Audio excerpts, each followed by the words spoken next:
Falcon, amoy nakaka-joyful.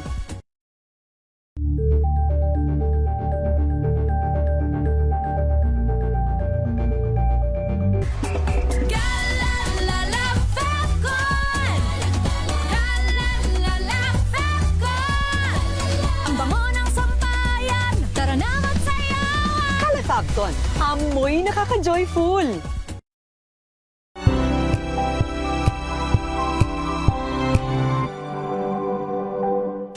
Maulan man, no worries na amoy kulob ang damit. Charm Fabcon, pangong pumakabloom, tanggal amoy kulob sa bango ng charm. Kaya gamit ko, Charm Fabcon with Bloom Fresh technology. Kills 99.9% of kulob-causing bacteria. May aroma burst pa of thousands of flowers and berries. Ang sampay sa loob, no amoy kulob. Pangong pumakabloom sa charm. Charm Fabcon. ACS.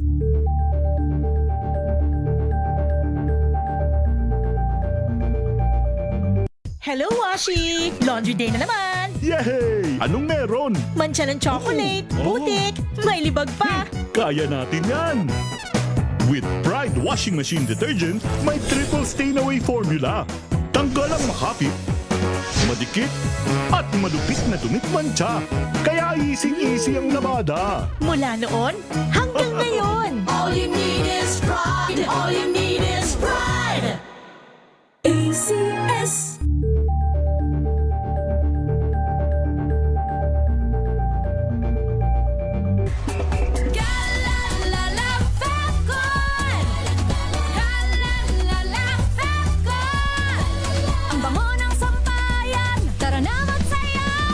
Falcon, amoy nakaka-joyful.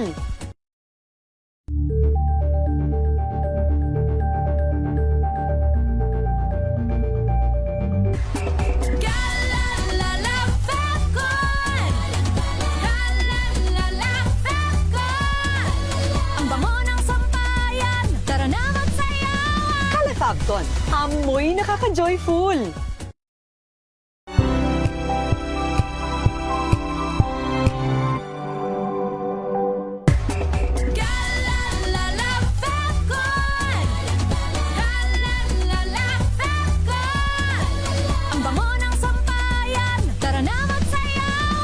Falcon, amoy nakaka-joyful.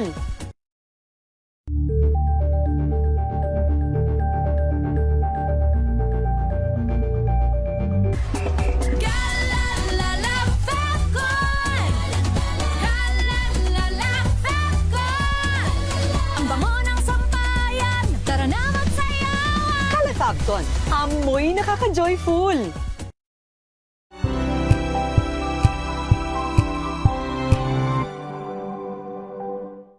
Maagang balitaan, maagang usapan sa mga issue at balita. Kasama si Kuya Angelo Palmones sa Magandang Umaga Pilipinas. Mula Lunes hanggang Biyernes.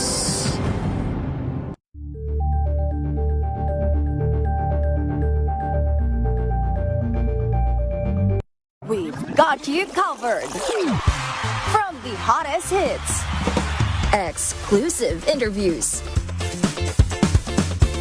kilig to the bones fan meet experience, and hataw performances of your favorite stars. Saturdays, 12 noon, dito lang sa DZRH TV.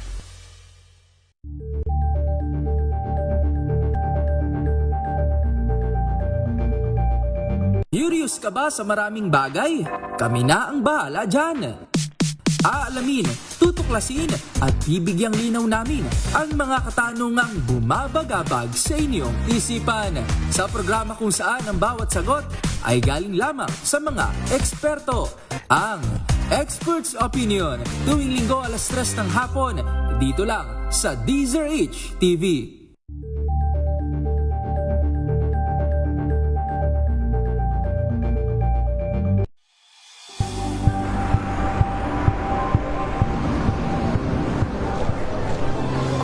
mga eksperto. Dito lang sa Expert Opinion. Ito ang The Better News. TNVS. Trending and Isang fashion. kwento, iba't ibang anggulo. Dito sa Point. Bawat pananagutan ating tatalakayin dito sa Hoy. Bawal yan. Filipino, dito lang sa DZRH. Matchable entertainment and lifestyle. Ito ang MBC TV Network News. Una sa Pilipinas, una sa Pilipino.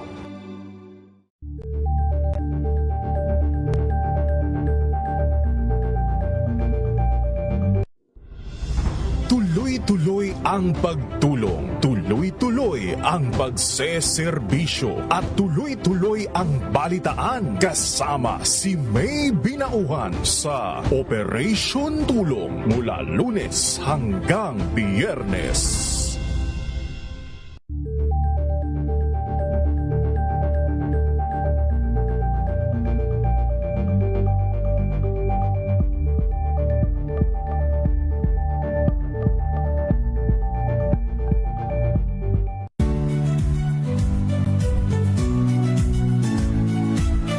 Magandang araw mga kaibigan.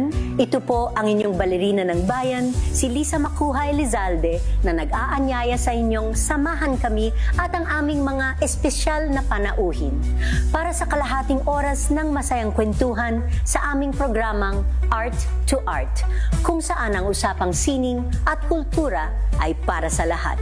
Huwag kaliligtaan, tuwing linggo, alas 3:30 ng hapon, dito lamang sa DZRH Radio, DZRH TV, at via online streaming.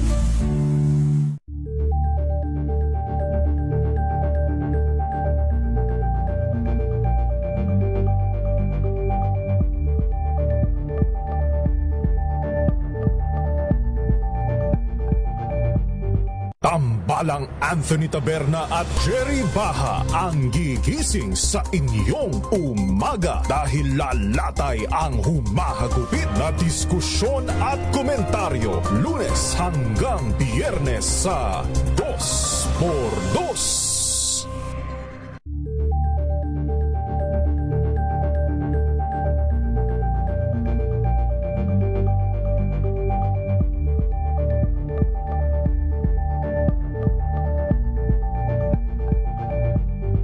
Alamin ang mga maiinit na isyung pambayan, mga balitang kailangan mong malaman, usapin sa pamahalaan, politika, ekonomiya at kabuhayan. Ito ang mga dapat mong malaman, pakialaman at pag-uusapan dahil kayo ang tinig ng mamamayan dito sa Damdaming Bayan.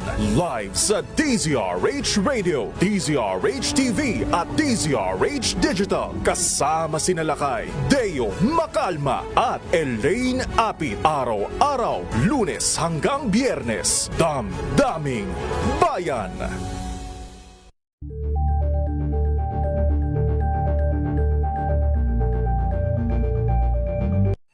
Mga balitang gigising sa inyong umaga. Mga balitang kailangan mong malaman. Mapapakinggan sa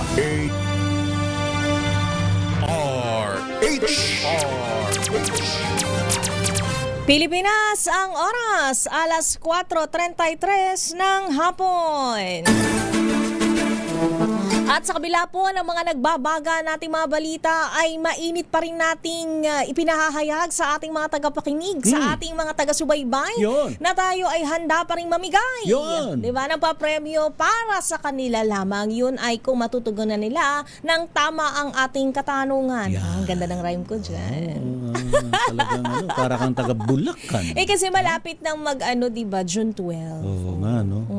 Kaya dapat, Day. kaya dapat i-exercise natin yan. At dumako na tayo sa ating Kring Kring Panalo promo! Makinig maigi! Ito na ang chance mo na manalo ng instant 500 pesos kapag narinig mo na ang mahiwagang Kring Kring. Tingnan mo na ang iyong cellphone, baka ikaw na ang susunod naming winner sa Kring Kring Panalo Malakas sa telepono. Paano sumali? Bisitahin ang Facebook page ng DZRH, fill up pa ng Google Sheet na nakapin sa DZRH FB page at hintayin ang aming tawag sa telepono. Kring-kring na! Hindi na tayo magpapatumpik pa. Kausapin na natin ang ating maybe winner. Kasi baka mamaya hindi niya Winner masagot. na yan. Sige ba? DCRS lang masagot. Makahirapan ka ng bahagya. Magandang hapon sa'yo. Magandang hapon po. Ano pong pangalan nila, sir? Si Dave Aparecio po. Dave Aparecio. Aparecio. Kayo po'y taga saan? Taga Davao de Oro po. Davao de Oro. Kumusta ang panahon dyan sa Davao de Oro, Dave? Medyo mainit po. Mainit. Oo. Nagbabaga. Parang ating mga balita. Sumasagitsit. Oo. Ngayon, meron akong tanong, bago natin dugtungan pa ang ating mga balita. Ang tanong ko sa iyo, Kuya Dave, sinong senador ang pumasok na kahapon sa kanyang tanggapan? Mula sa kanyang mahabang yun. Senator Bato de la Rosa po. Ayos. Oh, very Galing, good ka dyan. Saan mo naman natunghayan ang balitang yan?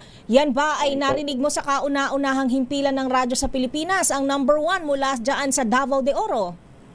Siyempre po, DCRH. Yun. Pilipinas. Ang galing ng segue. Maraming salamat sa iyo, Kuya Sapul na Dave sapul, Aparecio. Talagang tumutok siya sa ating mga balita. Oo. At huwag mo pong ibababa ang inyong linya para mabigyan ka na ng instructions ni Wina Pearl kung paano po matatanggap ang inyong 500 papremyo. Congratulations po! Congrats, Dave.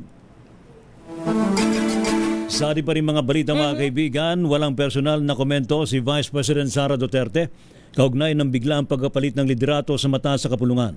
Sa isang panayam sa The Hague, Netherlands, binigyang diin ng pangalawang Pangulo ng pagluklok sa bagong liderato eksklusibong desisyon ng mga miyembro ng Senado na dapat na irespeto. Ayon pa kay VP Sara, anuman ang mangyaring balasahan sa loob mismo ng Senado, ito raw po'y nakadepende sa kagustuhan ng mayorya ng mga senador. Magugunitang nang naganap po ang pagkapalit ng liderato mula kay Senador Tito Soto patungo kay Senador Alan Peter Cayetano sa mismong araw kung kailan formal na na-impeach si VP Sara dyan po sa Kamara de Representantes. Samantala, ginagalang na Malacanang ang desisyon ng Senado na magpalit ng liderato. Ayon kay Palace Press Officer Claire Castro, ang mga senador naman ang nagpapasya kung sino ang gusto nilang mamuno sa kanila. Matatanda ang sinabi na rin ni Pangulong Bongbong Marcos na ang reorganization sa Senado ay panloob na usapin ng mga senador. Sa botong 13-9-2 ay napatalsik si Senator Tito Soto sa pagiging Senate President at pinalitan ni Senator Alan Peter Cayetano. Nagbago ang liderato bago pa ma-impeach ng Kamara si VP Sara Duterte. Samantala, wala naman daw pong natatanggap na namang report ng Malacanang tungkol sa tangkang pabagsakin ng kasalukuyang administrasyon. Ito po ang tugon ng palasyo nang matanong kung may impormasyon ito sa panibagong destabilisasyon. Sabalitain po kay Palace Press Officer, Undersecretary Claire Castro, hindi na bago ang mga ganitong report kaya dapat niya maging mapanuri at mapagmatyag ang publiko. Bagaman walang tinukoy na tao, sinabi ni Castro na alam naman nila kung kanino ito nanggaling, dalaman sa meron naman ng gustong iluklok sa pwesto. Even before naman hindi lang naman ngayon yan Alam naman natin kung saan nanggagaling yan. At alam naman natin kung sino yung gusto nilang paupuin. So, tayo po, mga kababayan natin, sa mga taong bayan, lagi po na lang tayo magmatsyag at maging mapanuri, lalong-lalo sa mga fake news. Samantala, tiniyak ng pulisya ang kanilang kahandaan sa anumang senaryo sa gitna ng tinawag nilang political climate. Kaugnay ito ng tangkang pagsisilbi ng arrest warrant ng International Criminal Court kay Senator Ronald Bato de la Rosa. Ayon kay PNP Chief Police General Jose Melencio Nartates Jr., ang pahayag ay nananatili ang kanilang institutional readiness sa anumang sitwasyon. Ginawa ang pahayag kasunod ng kanyang direktiba sa NCRPO na preserbahin ang seguridad sa paligid ng Senado kasunod ng nangyaring tensyon sa lugar kahapon. Tiniyak din ito ang maximum tolerance at pagsunod sa umiiral na due process kung saan hindi bababa sa 300 kapulisan ang nakadeploy ngayon sa paligid ng Senado. Sa iba pang balita, nasabat po ang bilyong-bilyong pisong halaga ng mga iligal na sigarilyo matapos ang isinagawang operasyon ng Bureau of Customs dyan po sa Port of Surigao sa isang container yard sa Agusan del Norte. Sa bisa naman ng letter of authority mula kay Customs Commissioner Ariel Nepomuceno, tumambad sa mga otoridad ng 54 na container vans na naglalaman ng mga kontrabando. Sa inisyal na inspeksyon at tuklasan 52 sa mga container ay punong-puno na iba't ibang brand ng sigarilyo, habang 2 container naman na naglalaman ng mga raw tobacco materials. Tinatayang abot po sa 3.3 billion pesos ang kabuang halaga ng mga nasabat na produkto na pinaniwalaang mula sa ibang bansa, base na rin sa mga container numbers nito. Sa iba pang balita, patay ang isang 59 anyos na lalaki kasama ang kanyang anak matapos pagsasaksakin sa Naga City, Cebu. Batay sa investigasyon, natutulog ang mag-ama nang mangyari ang krimen sa loob ng kanilang bahay sa barangay Inayagan sa naturang syudad. Ayon kay Lieutenant Colonel Dexter Calacar, Chief of Police ng Naga City, tumakas ang 28 anyos na suspect, subalit na-aresto din sa barangay Linaw sa Talisay City. Napag-alaman na bago mangyari ang pananaksak ay nagkaalitan ng pinaghihinalaan ang isa pang anak ng padre de pamilya sa isang disco pub sa kanilang lugar. Samantala, pansamantalang ipinagbawal po ng Department of Agriculture ang pag-aangkat ng mga buhay na hayop at animal products mula sa bansang Greece. Kasunod po ito ng kumpirmado mga kaso ng foot and mouth disease sa mga alagang tupa sa Lesbos noong nakalipas na buwan. Silalim po ng Department of Circular Number 20, sinususpindi rin ng pagpapalabas ng mga sanitary and phytosanitary import clearances para po sa mga apektadong produkto tulad po ng karne ng baboy, baka at untreated milk. Inantasan din po ni Agriculture Secretary Francisco Chu Laurel Jr. ang lahat ng mga daungan sa Pilipinas na magsagawa ng mas mahigpit na inspeksyon para matiyak na hindi makapapasok ang anumang sakit sa hayop sa bansa. Sa iba pang balita, itinanggi ni Secretary Henry Aguda ng Department of Information and Communications Technology na siya ay nagbitiw sa pwesto. Ginawa ng kalihim ang pahayag matapos lumabas sa isang website ang impormasyon na siya ay nag-resign. Binigyan din ni Aguda na fake news ang nabanggit na impormasyon. Sinabi ng DICT Chief na tulad ng iba pang miyembro ng gabinete, siya ay naglilingkod para sa mamamayan at sa tiwala ng Pangulo. Si Aguda ay na-appoint bilang kalihim noong Marso noong nagdaang taon bago nagsilbi bilang presidente at CEO ng Union Digital Bank. Samantala sa ipapambalita, nagsama-sama naman at nagkilos protesta ang mga estudyante at akadim sa tanggapan ng Commission on Higher Education o CHED ngayong pong araw na ito ng Martes. Kaugnay po ito ng planong pagbabawas sa general education subjects sa kolehiyo na mula 38 units ay gagawing 18 units na lamang. Ganon. Ayon po sa kanilang naturang proposal sa edukasyon ay nakatuon sa usapin ng negosyo at hindi para magbigay ng mabuting karunungan dahil kabilang po sa babaklasin, tatanggalin ang mga subject na philosophy, literature, ethics, bakit? history, Naku. at arts. Ano ba yan? Ayon po kay Professor Jonathan Hieronimo ng General Education Movement, tila ginagawang training center ang mga universidad imbes na hubugin ang kritikal na pag-iisip ng mga kabataan. Nako, nangamba na rin ng mga faculty union, partikular na ang contractual sa humanities at social sciences, na posibleng mawala ng trabaho kung tuluyang tatanggalin ang naturang mga magagandang mga subject. Maganda yun importante ano yun. Ano ba naman yan What is happening to our general education curriculum? Huwag masyadong repaso ng repaso, baka kailangan pa yan. Ched, dapat may silbi yan dapat pinalalakas pa natin yung lalo na yung critical thinking, di ba? Standby sa ating mga reports. Aabot sa 29 na lugar sa bansa ang inaasang makararanas ng danger level heat index ngayong araw ng Martes, Mayo 12. Ayon sa Pag-asa, mararanasan ng pinakamataas na 45 degrees centigrade. Heat index 45.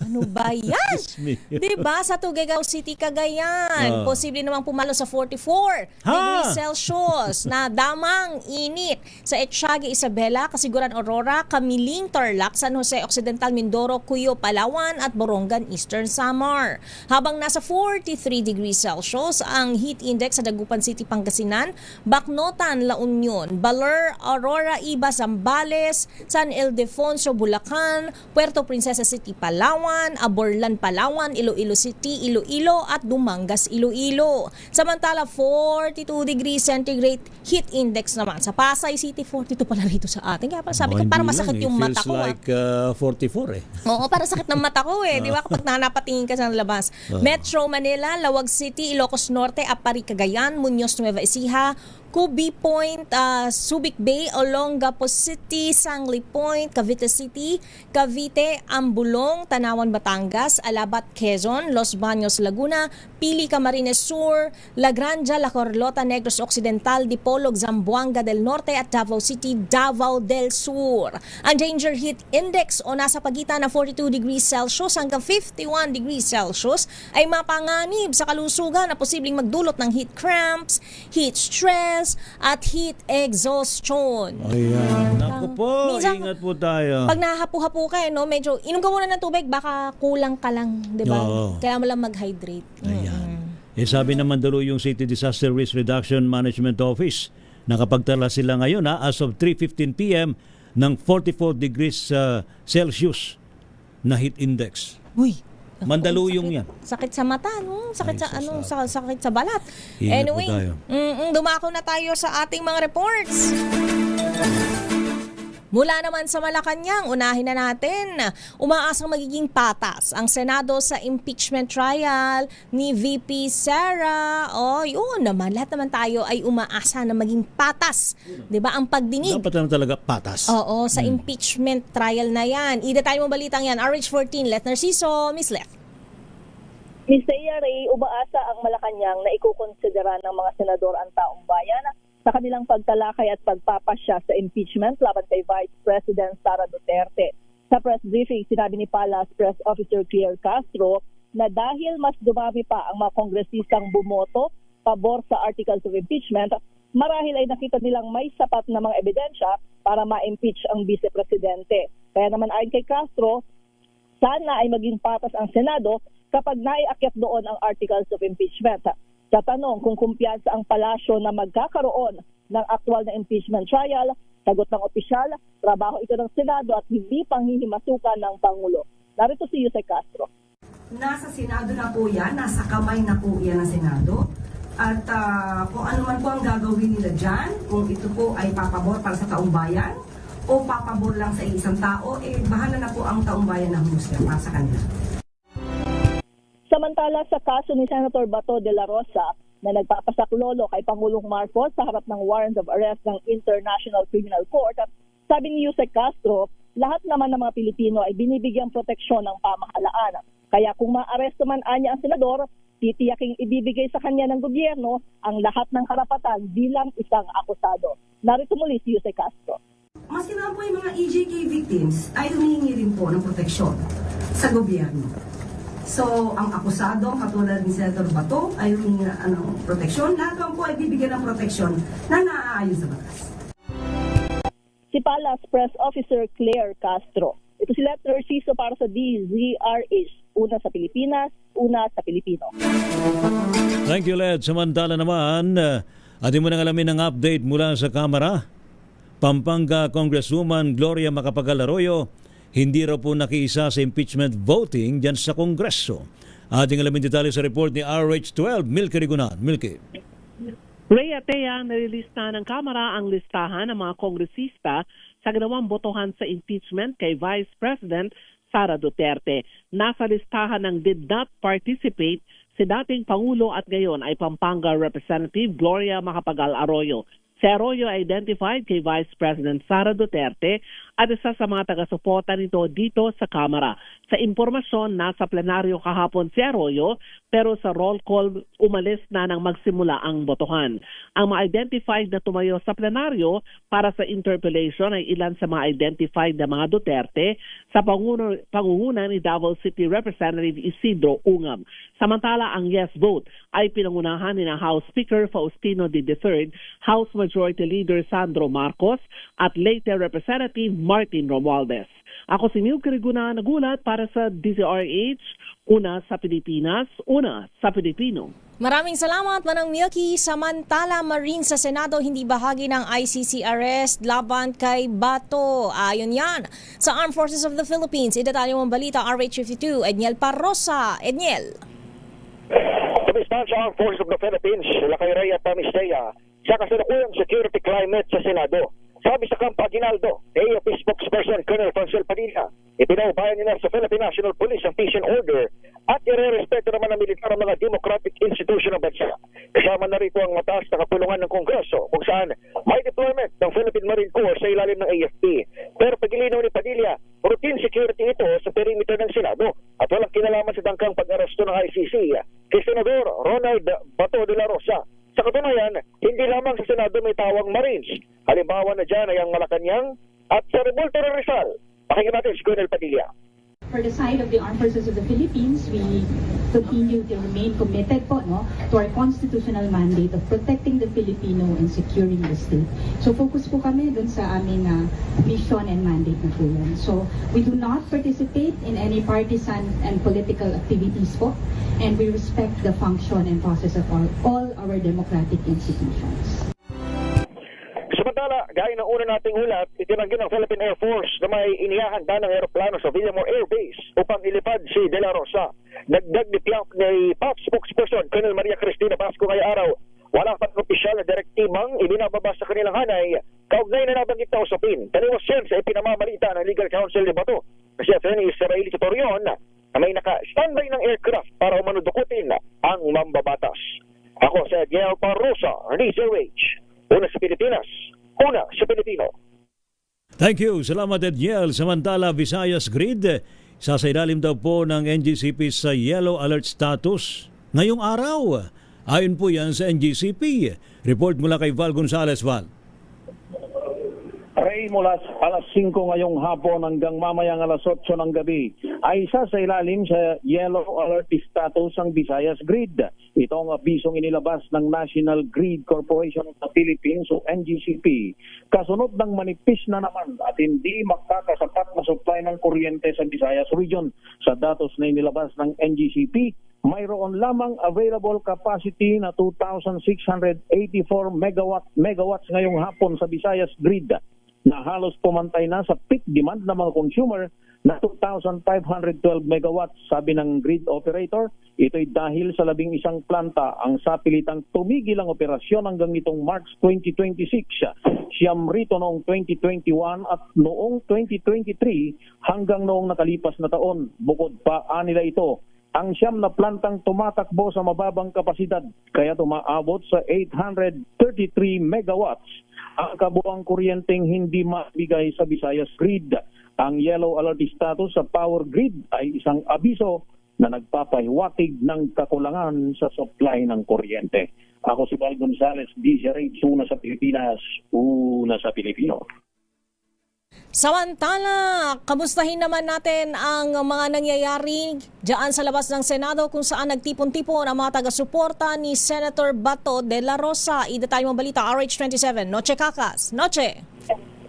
Pues Tayata Lakay Rhea, ilang minuto pa lamang ang nakalipas ay bigla nang nag-disperse kung saan nag-alisa na itong mga supporters ni Senator Bato de la Rosa. Pero ngayon lang katatapos natong si Waldy Carbonell ay kilalang anti-Duterte ay muntik na siyang kuyugin dito sa sa Jokno Boulevard, malapit lamang dito sa may gate. Dahil nagpahayag siya ng paglaban doon sa kay Senator Bato de la Rosa. May dala siyang lubid, Ms. Thea at Lakay Ray, dahil kapag nakapasok daw siya dito sa Senado, siya daw ang magpuposas kay Senator Bato de la Rosa or bibigtiin niya si de la Rosa na dala-dala yung kanyang lubid. Nung marinig ng mga supporters ni Bato de la Rosa na mga nakaupo lang dito sa gilid, abay, biglang nagsigawan at muntik na siyang, buti na lamang Ms. Thea at Lakay Ray, ay biglang natayuan yung mga kapulisan. Kaya ngayon, imbis na nagpapahinga na yung mga pulis kanina, ay ngayon bigla nang nagsarado itong tension ng anti-Duterte at yung mga pro-Duterte dahil doon sa pagdating nitong si Waldy Carbonell na nagpahayag ng kanyang pagkagalit kay Senator Bato de la Rosa at sa pamilya Duterte. Yan ang sitwasyon na RH27 Noticakas DZRH, una sa Pilipinas, una sa Pilipino. Thank you. Salamat sa report na yan. Noche Kaka, samantala naman, bangkain ng 6 katao sa Texas, USA, natagpuan sa isang bago ng tren. Dahilan ng pagkamatay, hindi pa tukoy. Ating alamin sa report ni James Galange. James, go! Balita mula sa Amerika, natagpuan ng isang Union Pacific worker ang bangkay ng 6 na katao sa loob ng isang bago ng tren sa Laredo, Texas. Iniimbestigahan na ng mga otoridad ang insidente at hindi pa rin matukoy ang sanhi ng pagkasawi ng mga biktima. Pero hindi na bagong ganitong pangyayari sa lugar. Gayong matatanda noong 2022, aabot sa 53 bangkay na natagpuan sa loob ng isang bagon na napag-alamang mga migrante ang mga biktima dahil malapit ang lugar sa US-Mexico border. Samantala, balita pa rin mula sa Amerika, isang naman sa Denver International Airport pa-take off na eroplano dahilan para sumiklab naman ang sunog sa engine ng sasakyan. Agad naman nagsagawa ng recovery landing ang Flight 4345 na patungo sa ng Los Angeles International Airport. Wala namang iba pang nasawi o nasaktan mula sa nangyaring aksidente habang tumanggi pa munang idetalye ng mga otoridad ang pagkakakilanlan ng lalaki. Ito si James Galange ng DZRH TV, una sa Pilipinas, una sa Pilipino. At para naman sa ating break times, handa na sa matinding laban sa Magnolia sa PBA Playoffs. Idatay mong balitang yan, Millie Borja. Walang puwang ang pagiging kampante para sa Meralco Bolts sa pagpasok nito sa quarterfinals ng PBA Season 50 Commissioner's Cup matapos makuha ang twice-to-beat advantage sa pamamagitan ng 8-4 record at pagtatapos sa ika-4 na pwesto ng eliminations. Nakatutok na ang Bolts sa mahalagang tapatan kontra sa Magnolia Chicken Templados Hotshots sa May 13, Miyerkules, sa Ninoy Aquino Stadium. Pero para kay Meralco head coach Luigi Trillo, hindi sapat ang magandang posisyon sa standings dahil mas higit pang titindi ang mga laban sa playoffs. Aminado si Trillo na marami pa ring dapat ayusin ang kanilang kupunan, lalo na matapos ang hindi magandang paglalaro nila sa nakaraang paghaharap kontra Magnolia. Sa nasabing laro, nalubog ang Meralco sa malaking deficit matapos maungusan ng 15-36 sa unang bahagi ng laro. Ayon kay Coach Trillo, nalamangan sila sa lahat ng posisyon habang naging mahina ang kanilang depensa dahil sa kakulangan sa awareness at effort. Sa kabila nito, nananatiling kumpiyansa ang veteran tactician na kayang makabawi ng Bolts pagdating ng playoffs. Ito ng ika-6 na sunod na quarterfinals appearance ng Bolts mula pa noong 2022-2023 PBA Season 47 Governors Cup. Ito si Millie Borja ng DZRH TV, una sa Pilipinas, una sa Pilipino. At sa atin namang showbiz, AJ Raval aminadong may regret sa paggawa ng sexy films. Wala akong films. Noon. Ating alamin sa report ni Miss Angelica Cosme. Miss Angelica. May regrets ang aktres na si AJ Raval sa mga ginawang sexy films noon. Ito ang inamin ni AJ sa isang interview kay King of Talk Boy Abunda. Sa kabila naman ng mga naging desisyon noon, ang magandang bagay raw na nangyari ay marami siyang natutunan, lalo pat isa na ring ina. Sa ngayon, ipas na raw ang aktres sa mga proyekto na kailangan niyang magpa-sexy. Magunita na Nobyembre noong nakaraang taon sa programa rin ni Boy Abunda, inamin ni AJ na mayroon na siyang 5 anak, kung saan 3 Senado rito ay bunga ng kanilang pagmamahala ng aktor na si Alger Abrenica. Kasunod naman ang pag-amin sa publiko last year, di raw inakala ni AJ na marami ang magpapaabot ng suporta sa kanya. Nito nga lang Mother's Day, naglabas ng ilang throwback pictures si AJ noong nagbubuntis pa at sweet moments kasama ang mga anak. 17 years old pa lamang si AJ Raval nang unang maging ina. Sino po ang showbiz angel ng DZRH TV, una sa Pilipinas, una sa Pilipino. At yan na po ang kabuuan ng ating palatuntunang break time. Nakasama niyo po ako po si Thea Petro Corpus. At Ray Sibayan para pa rin po sa DZRH, una sa Pilipinas. Una sa Pilipino, ang oras, alas 4:59.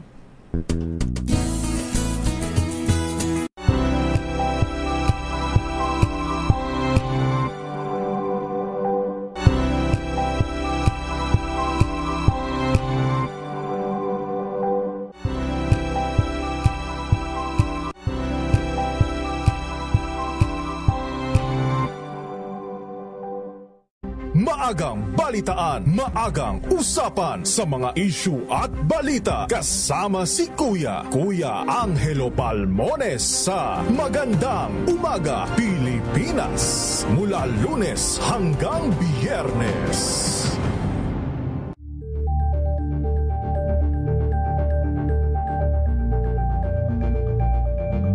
We've got you covered. From the hottest hits, exclusive interviews, kilig to the bones fan meet experience, and hataw performances of your favorite stars. Saturdays, 12 noon, dito lang sa DZRH TV.